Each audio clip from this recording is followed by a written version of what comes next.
আমরা কাউকে দেখি যে অশুভ লক্ষণ নেই, তো এটা ইসলামে এর অবস্থান কি, ইসলাম এর ব্যাপারে কি বলে, এই বিষয়ে আমরা আজকে জানার চেষ্টা করব। বুঝতে পারলেন? তো সর্বপ্রথম অশুভ লক্ষণ নেওয়া আরবিতে বলা হয় তাতায়ুর। কি বলা হয়? তাতায়ুর। মানে কোনো জিনিস দেখে অথবা কোনো জিনিস শুনে অশুভ লক্ষণ নেওয়া, খারাপ ধারণা করা, এটা বলা হয়, কি বলা হয়? তাতায়ুর বলা হয়। বুঝতে পারলেন? তো এটাকে তাতায়ুর কেন বলে? তাতায়ুর কেন বলে? এর মূল কারণ হচ্ছে যে জাহিলিয়াতের যুগে, অন্ধ যুগে, নবী সাল্লাল্লাহু আলাইহি সাল্লামের আগমনের পূর্বে মানুষ কি করত, যখন কোনো কাজের জন্য বের হতো, তো সেই কাজের জন্য বের হওয়ার পূর্বে পাখির বাসার কাছে যেত। কার কাছে যেত? পাখির বাসার কাছে গিয়ে সেই পাখিকে বিরক্ত করত যাতে সেই পাখিটি উড়ে। তো সেই পাখিটি যদি ডান দিকে উড়তো তাহলে তারা এতে ভালো লক্ষণ নিত। কি লক্ষণ? ভালো। যেতে সে যে কাজটি করতে যাচ্ছে, কোথায় সফরে ভ্রমণের উদ্দেশ্যে বের হচ্ছে, তো মনে করতো যে আমার ভ্রমণটা খুব ভালো হবে যদি ডান দিকে উঠতো। আর যদি বাম দিকে উঠতো তো কি মনে করতো? যে খারাপ। এই জন্য সে সফরকে ক্যান্সেল করে দিত, কিংবা যে কাজটি করার সংকল্প করে রাখতো সেটি ক্যান্সেল করে দিত। বুঝতে পারলেন? যদি ডান দিকে পাখিটি উঠতো তাহলে সে সময় পাখিটির নাম দিত তারা সানে। কি নাম দিত? সানে। আর যদি বাম দিকে উড়তো পাখিটি তাহলে তার নাম দিত বারে। কি নাম দিত? বারে। তো এটা কেন? মানে তয়ের মানে পাখি, তয়ের মানে পাখি। তো আলম তারা কাইফা ফাআলা রাব্বুকা বিআসহাবিল ফিল আলম ইয়াজআল কাইদাহুম ফি তাজলিল ওয়া আরসালা আলাইহিম তায়রান। তায়রান। তো এই পাখি দ্বারা তারা কুলক্ষণ নিত, অশুভ লক্ষণ নিত, ফলে এর নাম কি পড়ে গেল? তাতায়্যুর, মানে কুলক্ষণ নেওয়া। বুঝতে পারলেন? কোন আপনারা বুঝতে পারবেন, এই বিস্তারিত আলোচনা আসবে, খুব গুরুত্বপূর্ণ। আর সমাজে এই বিষয়ে অনেক ভ্রান্ত বিষয় আছে যেটা শিরক পর্যন্ত পৌঁছে যায়। শিরক, বরং শিরক মানুষ করে এর দ্বারাতে। বুঝতে পারলেন? তো এই হচ্ছে বিষয়। তো এরা মানে কোনো কাজ করতে গেলে, কোনো জায়গায় বের হতে গেলে আগে এটা করতো, পাখির কাছে গিয়ে পাখি উড়িয়ে দেখতো যে কোন পাখিটা কোন দিকে যাচ্ছে। যদি ডান দিকে যায় তাহলে মনে করতো যে তার সফর ভালো হবে। ইমাম নববী রাহিমাহুল্লাহ তিনি বলেন যে তাতায়্যুর বলা হয় যে অশুভ লক্ষণ নেওয়া, যে সাওয়ানে, মানে যদি বাম দিকে যায় তাহলে সাওয়ানে নাম দিত, আর বাম ডান দিকে গেলে সাওয়ানে, আর বাম দিকে গেলে বাওয়ারে। মানে অনেকগুলো পাখি যে ডান দিকে যেত তো তাকে সাওয়ানে বলতো তারা। বুঝতে পারলেন? অনেক সময় তারা প্রাণী দ্বারাও অশুভ লক্ষণ নিত। কি দ্বারা? প্রাণী দ্বারা। মানে বিভিন্ন প্রাণী, হিংস্র প্রাণী যেগুলো আছে তা দ্বারা তারা অশুভ লক্ষণ নিত। যেমন তিনি বলছেন ইমাম নবী রাহিমাহুল্লাহ যে হরিণ, হরিণ আছে না, হরিণকে দেখে তারা মানে অশুভ লক্ষণ নিত। সামনে যদি হরিণ পড়তো তা, কিংবা হরিণকে তারা সেখানে যে জায়গাতে বসে থাকতো তাকে ক্ষিপ্ত করতো। আগে কি করতো? ক্ষিপ্ত, বিরক্ত করতো। ফলে তারপর দেখতো যে হরিণটি কোন দিকে যাচ্ছে। যদি ডান দিকে যেত তাহলে তা দ্বারা সেটা মনে করতো যে কাজটি করতে যাচ্ছে সে কাজে বরকত রয়েছে। কি রয়েছে? বরকত রয়েছে, এরকমটা মনে করতো।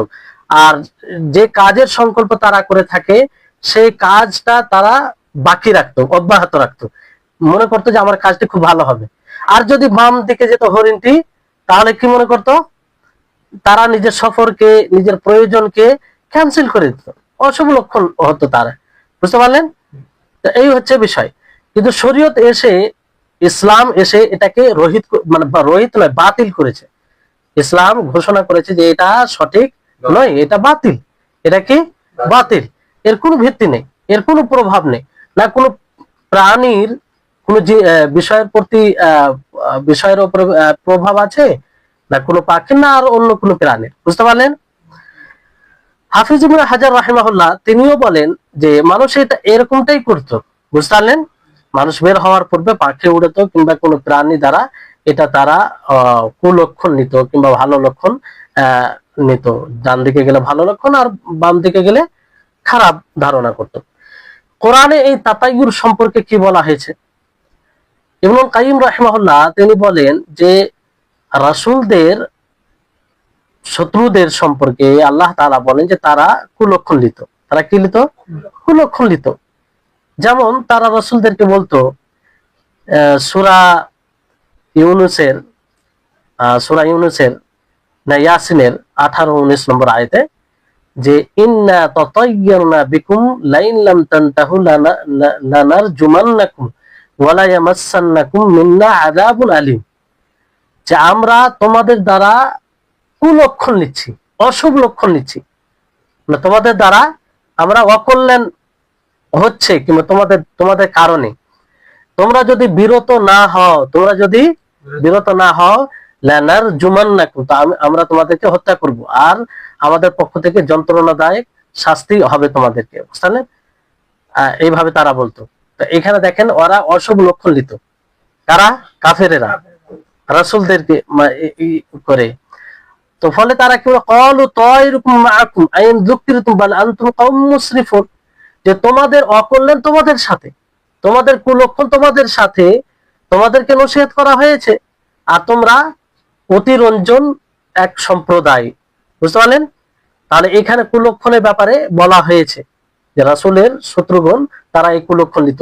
অনুরূপ ভাবে আল্লাহ তাবারক ওয়া তাআলা সূরা আরাফের 131 নম্বর আয়াতে বলেন ওয়া ইন তুসিবহুম সাইয়্যাতু ইয়াতায়্যারু বিমূসা ওয়া মান মাআহু আলা ইন্নামা তায়রুহুম ইনদাল্লাহ। দেখেন তখনও মানে কত যুগ ধরে এই মানে কুপ্রথা চলে আসছে।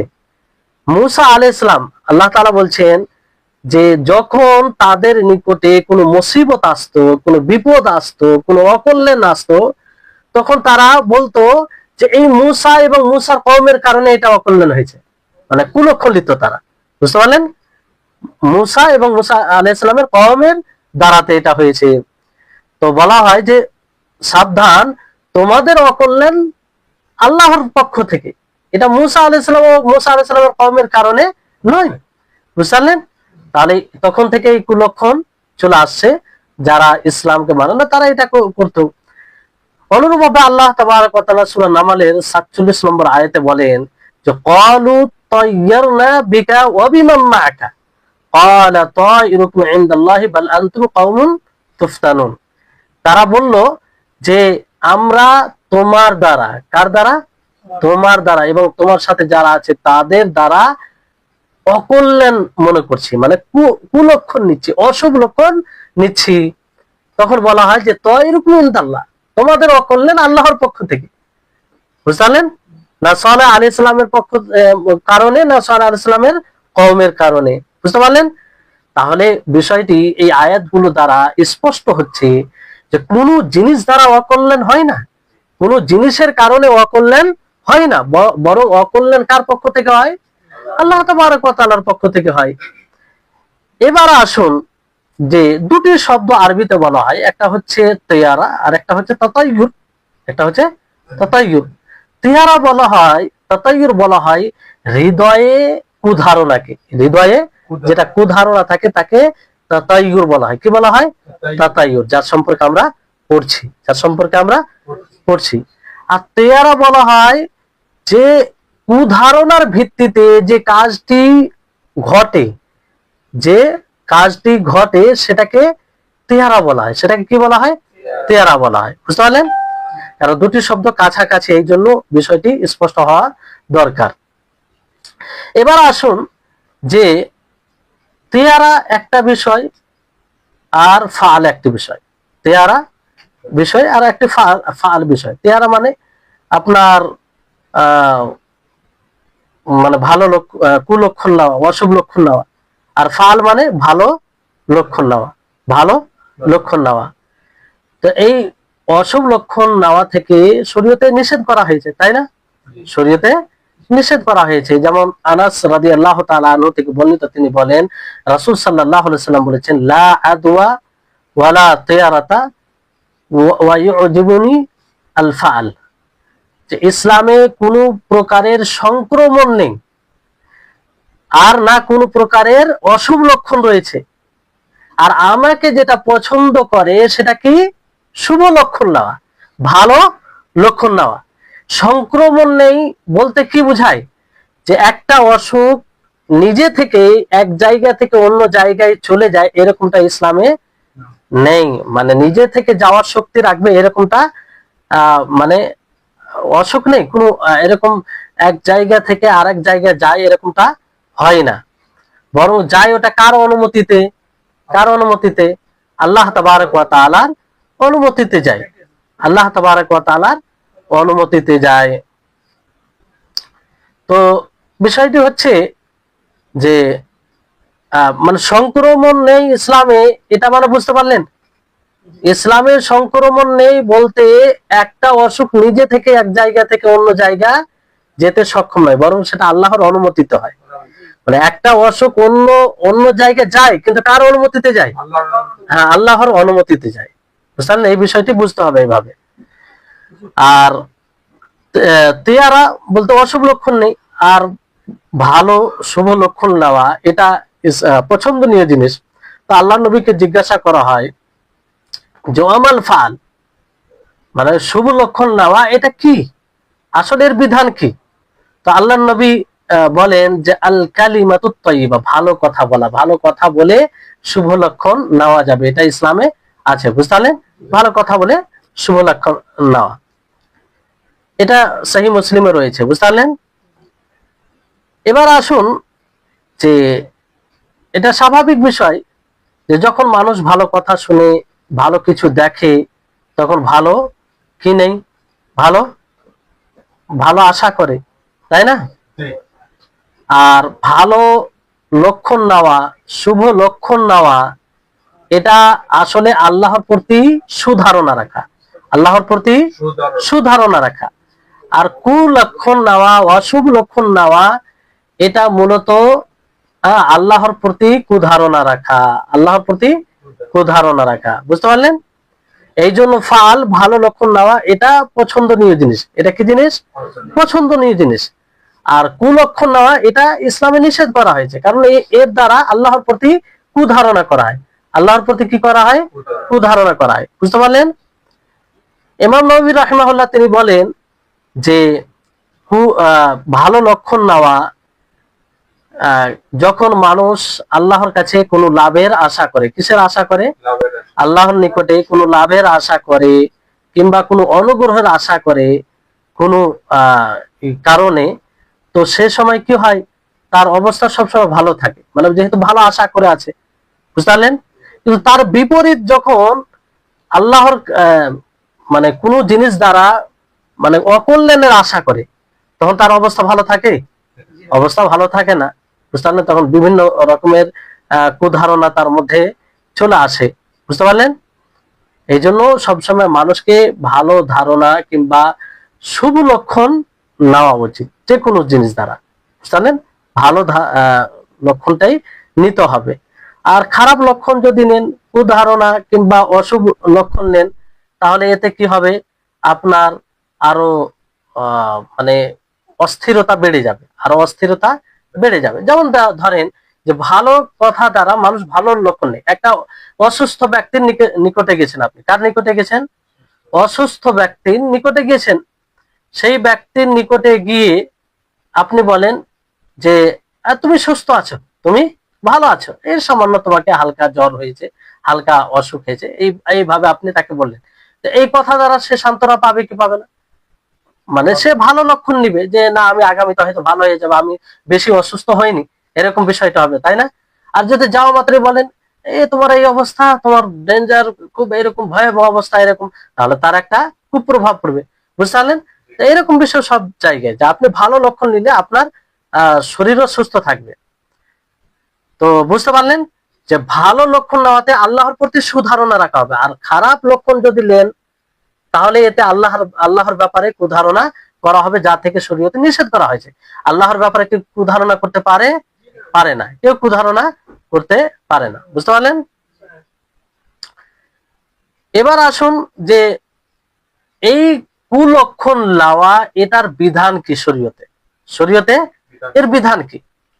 শরীয়তে এর বিধান এ সম্পর্কে একটা হাদিস আছে। নবী করিম মুহাম্মদ সাল্লাল্লাহু আলাইহি ওয়াসাল্লাম বলেন যে আত-তিয়ারাতু শিরকুন, আত-তিয়ারাতু শিরকুন, কুলক্ষণে বিশ্বাস করা এটা কি শিরক, এটা কি শিরক। তারপরে আল্লাহ নবী বলে ওয়ামা মিন্না ইল্লা ওয়ালাকিন্নাল্লাহ ইউযহিবুহু বিত-তাওয়াক্কুল, যে আমাদের মধ্যে কোনো এমন ব্যক্তি নেই যার মধ্যে এইগুলো আসে না, মানে কুলক্ষণ এই বিষয়টি আসে না, এরকম কোনো ব্যক্তি নেই, আসে সবার মধ্যে, কিন্তু সেটা দূর হয় কিসের দ্বারাতে? তাওয়াক্কুল দ্বারা। আল্লাহ তাবারক ওয়া তাআলার উপরে যদি পুরোপুরি ভরসা থাকে, আস্থা থাকে, তাহলে এটা দূর হয়ে যায়। মানে এটা স্বভাবগত, মানুষের মধ্যে কোনো জিনিস দেখে একটা কুলক্ষণ আসে, বুঝতে পারলেন, কিন্তু এটা দূর কিসের মাধ্যমে হয়? আল্লাহর উপরে পুরোপুরি ভরসা থাকলে সেটা দূর হয়ে যায়, সেটা আর মানে স্থান পায় না, বুঝতে পারলেন। তো এই হচ্ছে, দেখেন এই হাদিসে আল্লাহ নবী কি বলেন? আত-তিয়ারাতু শিরকুন, আত-তিয়ারাতু শিরকুন। এই হাদিসটি বিশুদ্ধ হাদিস, আবু দাউদের হাদিস রয়েছে, ইমাম বুখারী রাহিমাহুল্লাহ তিনি আল আদাবে হাদিসটি নিয়ে এসেছেন, বুঝতে পারলেন। তাহলে এই হচ্ছে বিষয়। তারপরে আরো হাদিস রয়েছে এই ব্যাপারে, যে এটা শিরক হওয়ার কারণ হলো এটা, যে এই অশুভ লক্ষণ নেওয়ার মাধ্যমে মানুষ মনে করে যে যার দ্বারা অশুভ লক্ষণ নিবে, যে জিনিস দ্বারা অশুভ লক্ষণ নিবে, তার দ্বারা কোনো উপকার হয়, তার দ্বারা কোনো উপকার হয় কিংবা কোনো ক্ষতি দূর হয়। তো এটা আল্লাহর সাথে শরীক করা হলো না? ক্ষতি দূর করে কে? আল্লাহ তাআলা। আর কারো উপকার করে কে? মানে এক কথায় ক্ষতি ও উপকারের মালিক কে? আল্লাহ তাবারক ওয়া তাআলা। তো আমি কোন জিনিস দ্বারা অশুভ লক্ষণ নিলাম, যে অশুভ লক্ষণ কিভাবে নিলাম? যে আজকে আমার সফরটা ভালো হবে না, আজকে আমার এই কাজটি ভালো হবে না, মানে ক্ষতি হবে। তো আমি কোন যে জিনিস দ্বারা অশুভ লক্ষণ নিলাম তাকে শরীক করলাম না আল্লাহর সাথে, মূলত সেই ক্ষতির মালিক আল্লাহ তাআলা। তা আমাকে এই ধারণা রাখতে হবে যে আল্লাহ তাআলা ক্ষতি করলে ক্ষতি হবে, কিন্তু এখানে কি কি ধারণা করছি? যে এর কারণে ক্ষতি হবে, এর কারণে ক্ষতি হবে। তো এটা শিরক হয়ে যাচ্ছে, এই কারণে এটা শিরক। আর হাদিসে তো সেটা শিরক বলা হয়েছে, বুঝতে পারলেন। ইবনুল কাইয়িম রাহিমাহুল্লাহ তিনি এই কথাই বলেন যে যদি কোনো মানুষ কোনো কাজের দৃঢ় সংকল্প করে নেয়, কি করে নেয়? দৃঢ় সংকল্প করে নেয় যে এটা আমি করব, বুঝতে পারলেন।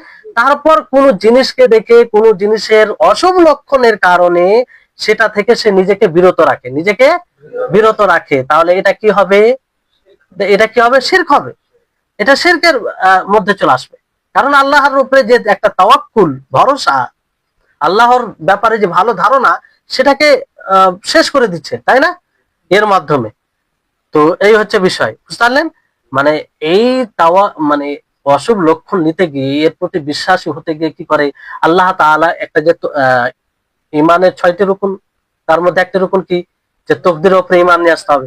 মানে যা কিছু দুনিয়াতে ঘটবে, ঘটছে, আগামীতে ঘটবে, সবকিছু নির্ধারণ করে রেখেছেন আল্লাহ তাআলা, তাই না?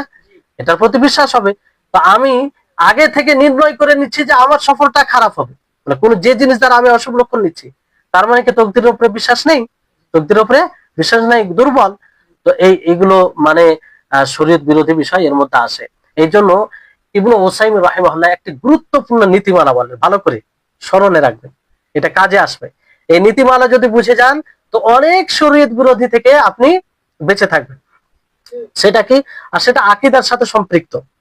সেটা হচ্ছে যে প্রত্যেক এমন কোন কারণের উপরে ভরসা করা, এমন কোন উপায়ের উপরে ভরসা করা যে উপায়টি না শরীয়ত উপায় হিসেবে নির্ণয় করেছে, না কাদার, মানে দুনিয়াতে যারা যে বিষয়ে বিশেষজ্ঞ, যে বিষয়ে কোনো উপায়কে মনে করা যে এটা এর উপায়, সেই বিষয়ের মানুষেরাও সেটাকে উপায় বলে মনে করে না।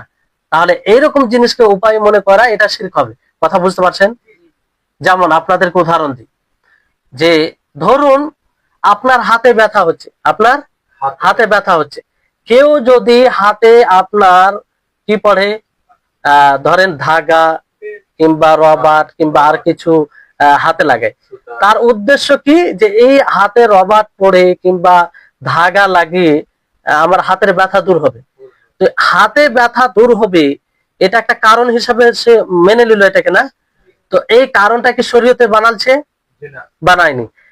দুনিয়াতে যারা এই বিষয়ে বিশেষজ্ঞ, যারা ডাক্তার, যারা মেডিকেল ডিপার্টমেন্ট আছে, তারা কি কখনো বলেছে যে এটা মানে এর দ্বারা হাতের ব্যথা দূর হবে? বলেনি। মানে কাদার বলতে দুনিয়াতে যারা বিশেষজ্ঞ তারাও বলেনি, শরীয়তও বলেনি, এইরকম জিনিসকে সাবাব হিসেবে, কারণ হিসেবে গ্রহণ করা, এটা শিরক। বুঝতে পারলেন? তো অনুরূপ ভাবে যে অশুভ লক্ষণ নেই সে এটাই করে না। যেমন আপনার সামন দিয়ে বিড়াল চলে গেল, আপনার সামন দিয়ে বিড়াল চলে গেল, অনেক জায়গায় আছে সামন দিয়ে গাড়ির আগে দিয়ে বিড়াল চলে গেলে কিংবা কুকুর চলে গেলে সামনে কিছু অ্যাক্সিডেন্ট হবে কিংবা সফর ভালো হবে না। তো এটাকে কি শরীয়তে এরকম কারণ হিসেবে উল্লেখ করা হয়েছে? কোন দুনিয়ার বিশেষজ্ঞরা বলেছে যে না এরকম হলে অ্যাক্সিডেন্ট হয়ে যাবে? এটা মানুষের একটা ধারণা। তো এই জন্য এইরকম বিষয়কে কারণ হিসেবে মেনে নেওয়া শিরক। বুঝতে পারলেন? এটা প্রতিটি ক্ষেত্রে এটা মনে রাখবেন, প্রতিটি ক্ষেত্রে। ঠিক আছে, এবার আসুন যে এই যারা এইভাবে অশুভ লক্ষণ নেই তাদের জন্য কঠোর ভাবে হাদিসে তাদেরকে ধমক দেওয়া হয়েছে, বলা হয়েছে। আল্লাহ নবী বলেন লাইসা মিন্না মান তাতায়্যারা আও তাতায়্যারা লাহু, যে সে ব্যক্তি আমাদের দলভুক্ত নয় যে অশুভ লক্ষণ নেই, অশুভ লক্ষণে বিশ্বাসী এবং যার জন্য অশুভ লক্ষণ নেওয়া হয়, যার জন্য অশুভ লক্ষণ নেওয়া হয়, তাহলে এটা কি হবে? সে আমাদের দলভুক্ত নয়। যেমন মান রাগিবা আন সুন্নতি ফালাইসা মিন্নি, মান গাশশানা ফালাইসা মিন্না, মান হামালা আলাইনা ফালাইসা মিন্না, যে মান হামালা আলাইনা আসিলা ফালাইসা মিন্না, যে আমাদের উপরে অস্ত্র ধারণ করবে সে আমাদের দলভুক্ত নয়। এইরকম হাদিস আল্লাহ নবী বলছে। কত বড় ধমক না? তাহলে এটা কঠিন পাপের কাজ। আর আপনারা পূর্বে শুনলেন আল্লাহ নবী আত্মীয়াকে শিরক বলেছেন। কি বলেছেন? শিরক বলেছেন। তাহলে এই হাদিসটিও আপনার সঠিক হাদিস। বুঝতে পারলেন? সঠিক হাদিস মানে এই আল্লামা আলবানী রাহিমাহুল্লাহ সহিহ গায়রি বলেছেন। বুঝতে পারলেন? এবার আসুন খুব গুরুত্বপূর্ণ বিষয়, একটু ধৈর্য ধরে শুনবেন। এগুলো সমাজে পাওয়া যায়, নিজে সচেতন হতে হবে, মানুষকে সচেতন করতে হবে, আমাদের এগুলো দায়িত্ব। বুঝতে পারলেন? বুঝতে হবে যে এই অশুভ লক্ষণ নেওয়ার ক্ষেত্রে মানুষের কয়েকটি প্রকার আছে, মানুষের কয়েকটি প্রকার আছে। প্রথম প্রকার হচ্ছে যে এক প্রকার মানুষ অশুভ লক্ষণ নেই, অশুভ লক্ষণ নেই, আর অশুভ লক্ষণের কারণে যেটা তাকে প্রেরণা দেয়, মানে ডাক দেয়, সেটা সে গ্রহণ করে, সেটা গ্রহণ করে।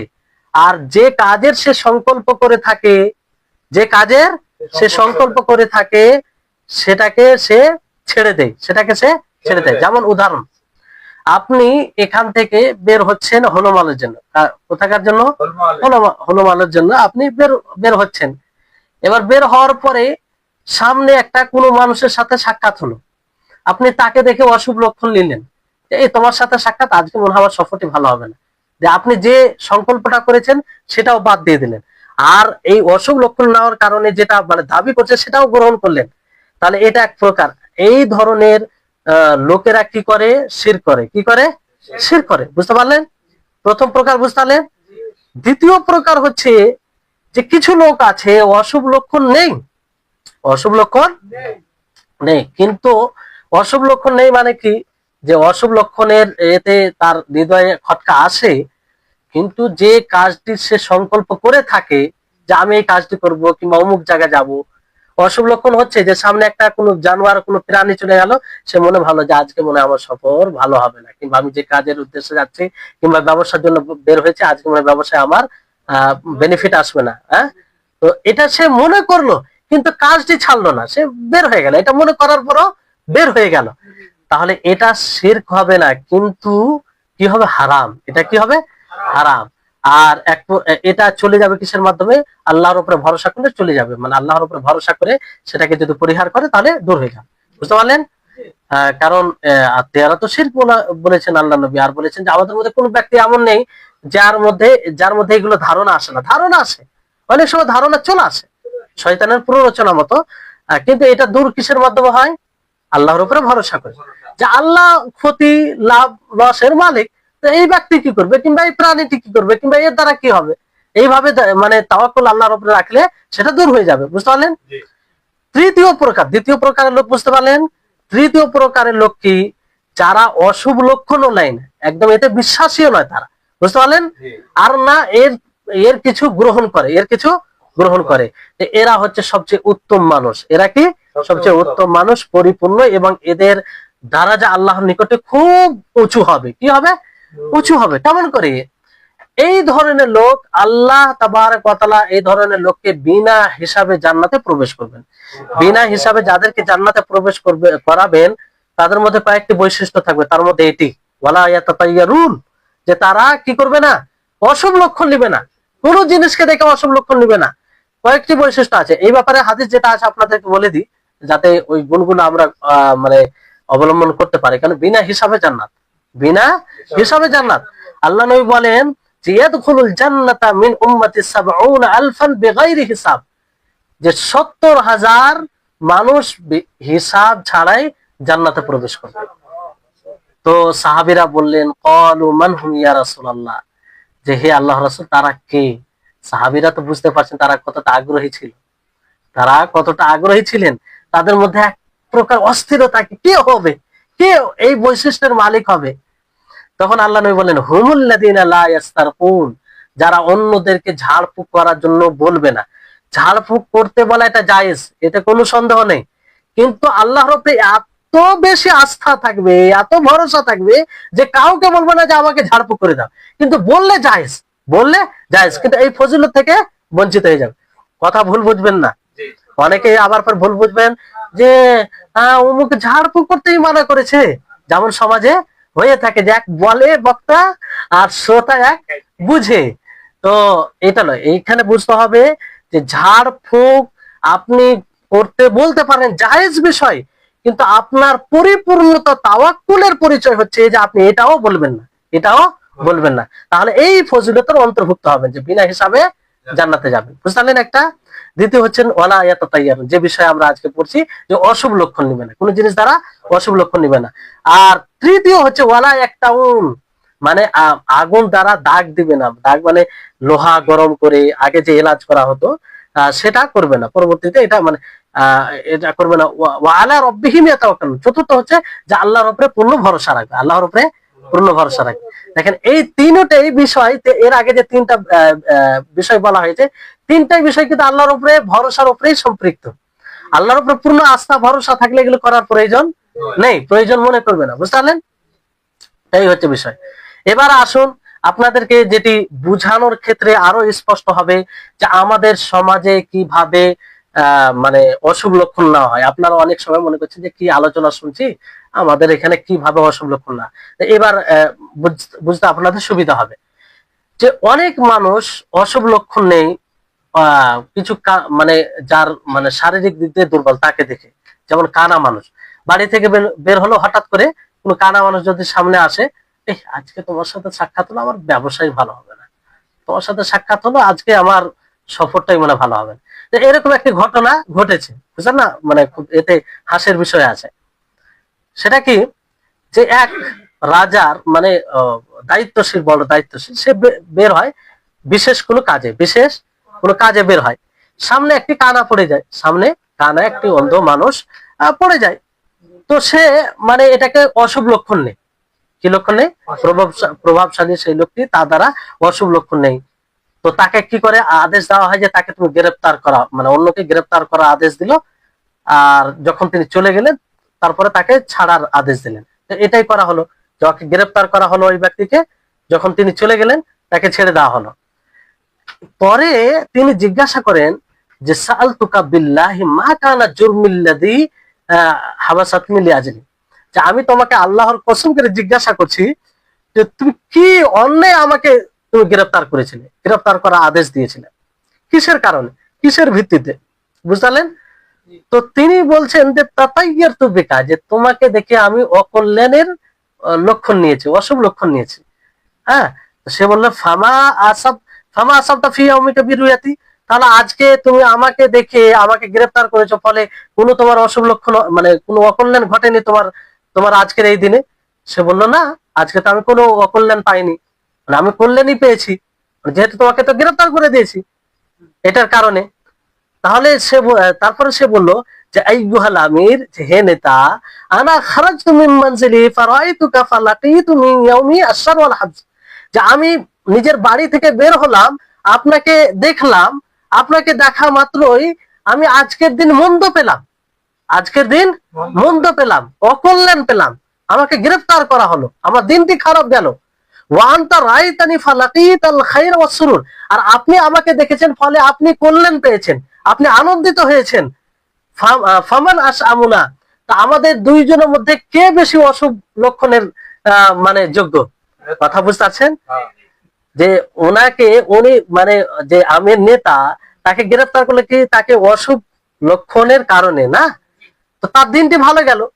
এবার এ বলছে মানে এই ব্যক্তি বলল যে আমি আপনাকে দেখলাম, এই জন্য আমার দিনটা খারাপ গেল, মানে আমি গ্রেফতার হলাম, আমার দিনটি খারাপ গেল, যে উদ্দেশ্যে বের হয়েছিলাম সেই উদ্দেশ্যটা পূর্ণ হলো না, আর আপনার দিন তো ভালো গেল। তার মানে অশুভ লক্ষণ নেওয়ার বেশি যোগ্য ব্যক্তিকে আপনি, বুঝতে পারলেন? তো এই হচ্ছে বিষয়। তখন সে নেতা লজ্জিত হলো, বুঝতে পারলেন? তো এটা একটা এখানে শিক্ষার বিষয় আছে যে কোন ব্যক্তি দ্বারা এরকম অশুভ লক্ষণ নেওয়া যাবে না, বুঝতে পারলেন? তারপরে জাহিলিয়াতের যুগে এইভাবে অশুভ লক্ষণ নেওয়া হতো। যেমন আপনার বুধবার দিন থেকে, কি দিন থেকে? বুধবার দিনকে অশুভ মনে করতো, বুঝতে পারলেন? কিংবা শাওয়াল মাসকে অশুভ মনে করতো। আয়েশা রাদিয়াল্লাহু তাআলা আনহা থেকে বর্ণিত, তিনি বলেন যে তাজাওয়াজানি রাসূলুল্লাহ সাল্লাল্লাহু আলাইহি ওয়াসাল্লাম ফি শাওয়াল ওয়া বানা বি ফি শাওয়াল ফাআইয়ু নিসাই রাসূলিল্লাহ সাল্লাল্লাহু আলাইহি ওয়াসাল্লাম কানা আহাদা ইনদাহুম মিন্নি قال وكانت عائشة تستحب أن تدخل نساءها في শাওয়াল। সহিহ মুসলিমের হাদিস, বুঝতে পারলেন? যে আয়েশা রাদিয়াল্লাহু তাআলা আনহা তিনি বলেন যে রাসূল সাল্লাল্লাহু আলাইহি ওয়াসাল্লাম আমাকে বিবাহ করেন শাওয়াল মাসে। কোন মাসে? শাওয়াল মাসে। এবং শাওয়াল মাসে আমার সাথে মিলিত হন, শাওয়াল মাসে মিলিত হন, প্রথম যেটা মিলিত হওয়া। তো রাসূল সাল্লাল্লাহু আলাইহি ওয়াসাল্লামের স্ত্রীগণের মধ্যে সবচেয়ে বেশি মানে সৌভাগ্যশীল, যাই হোক, আর তিনি পছন্দ করতেন যে শাওয়াল মাসেই মানে মহিলাদের সাথে যার বিবাহ হোক তার সাথে প্রথম রাত হোক, বুঝতে পারলেন? তো ইমাম নববী রাহিমাহুল্লাহ এই হাদিসের ব্যাখ্যায় বলেন যে আসলে তিনি এই হাদিস দ্বারা এটা বুঝাতে চাইছেন, কিংবা সর্বপ্রথম এই হাদিস দ্বারা যেটা বোঝা যাচ্ছে যে শাওয়াল মাসে বিবাহ করা, শাওয়াল মাসে বিবাহ করা ও শাওয়াল মাসে প্রথম রাত, এটা এটা মুস্তাহাব। এটা কি? মুস্তাহাব, এই হাদিস থেকে। আর মূলত আয়েশা রাদিয়াল্লাহু তাআলা আনহা এই হাদিস থেকে এটা জাহিলিয়াতে যেটা হতো, মানে অন্ধ কাফের মুশরিক যেটা করত তাদের খণ্ডন করে করা হয়েছে। কিভাবে? কারণ তারা মনে করতো যে শাওয়াল মাসে বিবাহ করা এটা অপছন্দনীয়, শাওয়াল মাসে বিবাহ করা অপছন্দনীয়, আর শাওয়াল মাসে প্রথম রাত এটাও অপছন্দনীয়। তো এটা তিনি খণ্ডন করতে গিয়ে বলেন যদি এটা অপছন্দনীয় হতো তা আল্লাহ নবী আয়েশা রাদিয়াল্লাহু তাআলা আনহাকে শাওয়াল মাসে বিবাহ করতো? শাওয়াল মাসে প্রথম যে সাক্ষাৎ সেটা হতো না। তো এটা তিনি খণ্ডন করেন, বুঝতে পারলেন? তো এই হচ্ছে বিষয়। তো এইভাবে তারা অশুভ লক্ষণ নিত, বুঝতে পারলেন? আর যেমন রাফিজা শিয়াদের মধ্যে একটি খুব নিকৃষ্ট দল, বুঝতে পারলেন? রাফিজা শিয়াদের মধ্যে একটি নিকৃষ্ট দল। তো তারা আশারা শব্দ দিয়ে অশুভ লক্ষণ নেই। কেন নেই বলেন তো? এত ধারণা দেখলে আপনি অবাক হবেন। আজকে শিয়াদেরকে অনেকেই মুসলিমদের হিরো মনে করে, মুসলিমদের আইডেল। যেমন ইরানের নেতা মুসলিমদের সর্বোচ্চ নেতা, আইডিয়াল নেতা। এদের জেহালাতের মানে শেষ নেই। যারা ইসলামের শত্রু, তারা ইসলামের কতটা ক্ষতি করেছে আপনি কল্পনা করতে পারবেন।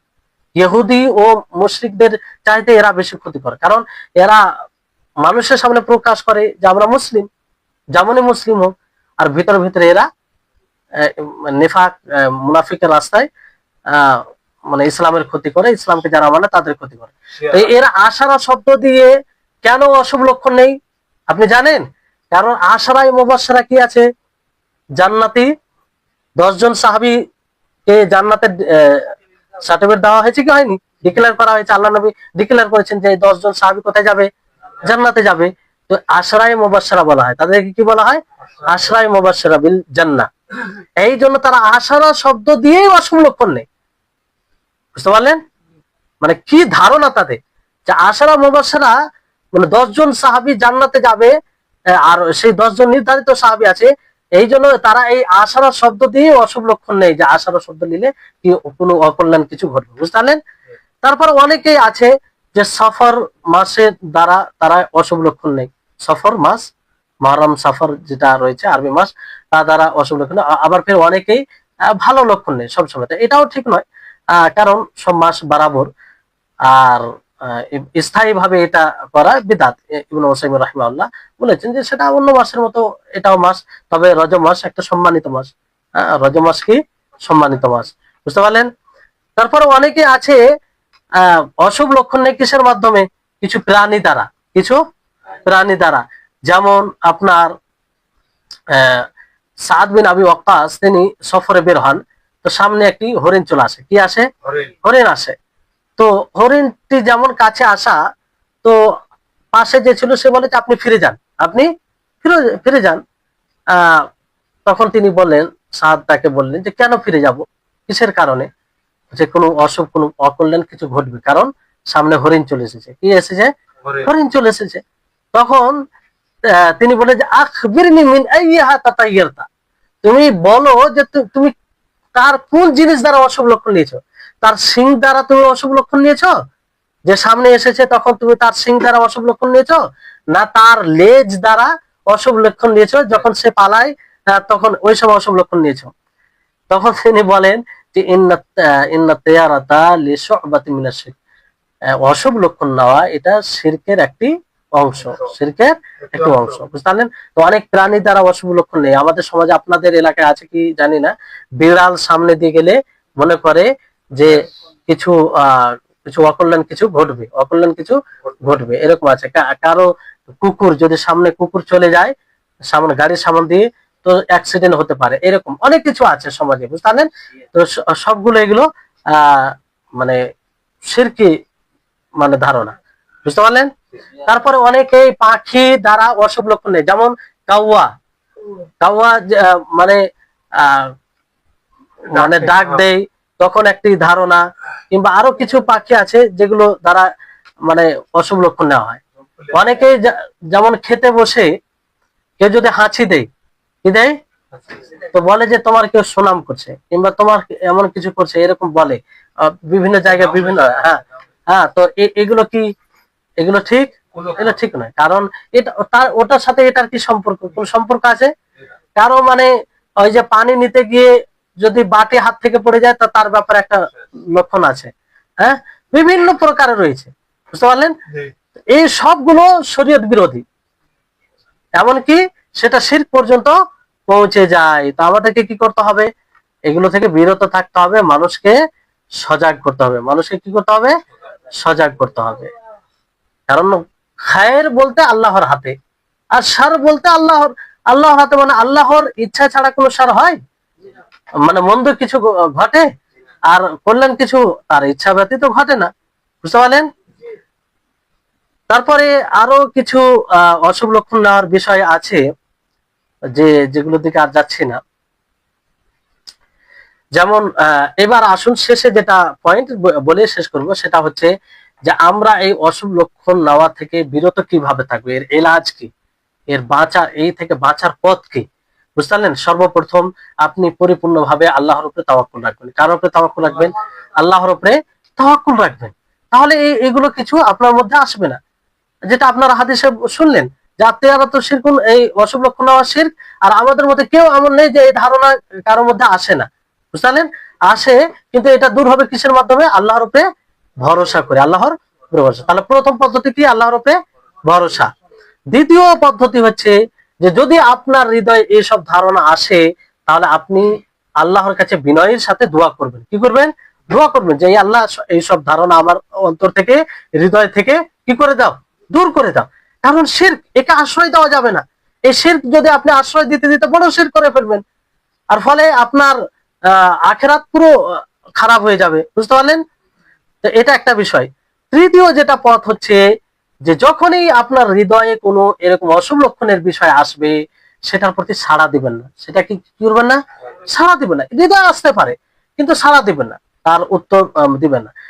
আপনি সেখানে ভালো ফল নেবেন, কিংবা সেই সময় আল্লাহ নবী যে দোয়া শিখিয়ে দিয়েছেন এটা পড়তে পারেন, আল্লাহুম্মা লা ইয়াতি বিল হাসানাত ইল্লা আনতা, যে হে আল্লাহ তুমি ছাড়া কেউ কল্যাণ নিয়ে আসতে পারে না, ওয়ালা ইয়াদফাউ সাইয়্যাত ইল্লা আনতা, মন্দ জিনিস প্রতিহত তুমি ছাড়া কেউ করতে পারে না। ওয়ালা হাওলা ওয়ালা কুওয়াতা ইল্লা বিল্লাহ। আর না তুমি ছাড়া কোনো জিনিস হেরফের হয়। তো এই হচ্ছে বিষয়, এইভাবে আপনি এটা থেকে বাঁচতে পারেন। তারপরে হচ্ছে যে হ্যাঁ, যে আল্লাহর নবী যেমন পাখি উড়িয়ে অশুভ লক্ষণ নেই, তার বিপরীতে আল্লাহ নবী কি বলেছেন? আল্লাহ নবী হাদিসে বলেন যে আকিরু আত-তাইরা আলা মাকিনাতিহা, যে তোমরা পাখিকে তাদের বাসায় রেখে দাও। তাদের কি কিসে রেখে দাও? তাদের বাসায় রেখে দাও। তো যারা এইভাবে অশুভ লক্ষণ নেই তারা কি করে? পাখিকে উড়ায়, পাখিকে উড়ায়, পাখিকে বিরক্ত করে, তখন উড়ে। ডান দিকে গেলে ভালো লক্ষণ নেই, আর বাম দিকে গেলে খারাপ লক্ষণ, অশুভ লক্ষণ নেই। তো আল্লাহ নবী তার বিপরীত পাখিকে তাদের বাসায় বসাও। এরা বিপরীত কাজ করে, তা আমাদের কি করতে হবে? তাদের স্থানে পৌঁছে দিতে হবে। বুঝতে পারলেন? এইটা করে আমরা বাঁচতে পারি। আর সবচেয়ে বড় বিষয় হচ্ছে যে আমরা এই বিষয়ে যেগুলো আল্লাহ নবী মানা করেছেন, যেসব হাদিসে মানা আছে, সেই সব হাদিসগুলোকে আমরা উপস্থিত রাখবো ব্রেনে। তাহলে ইনশাআল্লাহ এরকম কোনো ধারণা আসবে না। কোনো জিনিস দ্বারা অশুভ লক্ষণ নেওয়া খুব কঠিন হবে আমাদের দ্বারা। বুঝতে পারলেন? কারণ যেগুলো হাদিস আপনারা শুনলেন যে এটা শিরক, আর এটা আল্লাহ তাআলার প্রতি সুধারণা বিরোধী জিনিস। সুধারণা, আপনি কোন জিনিস দ্বারা অশুভ লক্ষণ নিলেন মানে কি? এটা হবে না, তার মানে আগে আপনি আল্লাহর উপরে কুধারণা করে বসলেন। অথচ আপনার উচিত ছিল মুমিন হিসাবে যে আল্লাহ তাআলা আমার জন্য যা করবে করলেনই করবে। কি করবে? করলেন করবে। কিন্তু আপনি অশুভ লক্ষণ নেওয়ার কারণে কি বললেন? যে আমার কাজটি ভালো হবে না, আল্লাহর ব্যাপার কুধারণা হলো না। তাহলে এগুলো বিষয়কে খেয়াল রাখবেন, তাহলে ইনশাআল্লাহ দূরে থাকবেন। আর শেষ যেটা হচ্ছে যে এগুলো মাত্র ওয়াসওয়াসা। কি? একটা ওয়াসওয়াসা, কুমন্ত্রণা, শয়তানের প্ররোচনা। তো যখনই মানুষ এই অশুভ লক্ষণে পড়ে যায় তখন শয়তান সুযোগ পায়। শয়তান কি পায়? সুযোগ পায়। বিভিন্ন রকমের তাকে ওয়াসওয়াসা, কুমন্ত্রণা, প্ররোচনা দেয়। ফলে আরো বিভ্রান্তিকর জিনিস করে সে, আরো বিভ্রান্তিকর জিনিস করে। এমন হতে যার দ্বারা অশুভ লক্ষণ নেই তার ব্যাপারে অনেক ধারণা, খারাপ ধারণা করে বসে। বুঝতে পারলেন? তো এগুলো গুনাহ নয়, সব গুনার কাজ। আরো কত কিছু ধারণা জন্মে যায় আর কি। তাহলে এই হচ্ছে বিষয়। আশা করি আপনারা এই অশুভ লক্ষণ নেওয়ার বিষয়টি ইসলামে এই ব্যাপারে কি দিক নির্দেশনা দিয়েছেন, এটা ইসলামে জায়েজ নয়। ঠিক আছে? এটা শিরক হয়ে যায়। ফলে এটা থেকে বিরত থাকতে হবে। আর আমাদেরকে সবসময় শুভ লক্ষণ নিতে হবে। কি নিতে হবে? শুভ লক্ষণ, ভালো লক্ষণ নিতে হবে। ভালো লক্ষণ এটা একটা ভালো জিনিস। আল্লাহর প্রতি সুধারণা রাখা হয়, আল্লাহর প্রতি সুধারণা রাখা হয়। তো আল্লাহ তাআলার কাছে আমরা সকলে দোয়া করব, আল্লাহ যেন আমাদের সকলকে এই কুলক্ষণ নেওয়া থেকে বিরত থাকার তৌফিক দান করে। কারণ এই কুলক্ষণ নেওয়া একটি বড় অপরাধ, যেটা শিরকের পর্যায়ে চলে যায় কিংবা শিরক হয়ে যায়। আমরা যেন সব সময় ভালো লক্ষণ নিতে পারি, ভালো লক্ষণ নিতে পারি। আল্লাহ তাআলা আমাদের সকলকে ইসলাম পরিপন্থী বিষয় থেকে বেঁচে থাকার তৌফিক দান করুন। ওয়া আখির দাওয়ানা আলহামদুলিল্লাহি রাব্বিল আলামিন। আসসালামু আলাইকুম ওয়া রাহমাতুল্লাহি ওয়া বারাকাতুহু।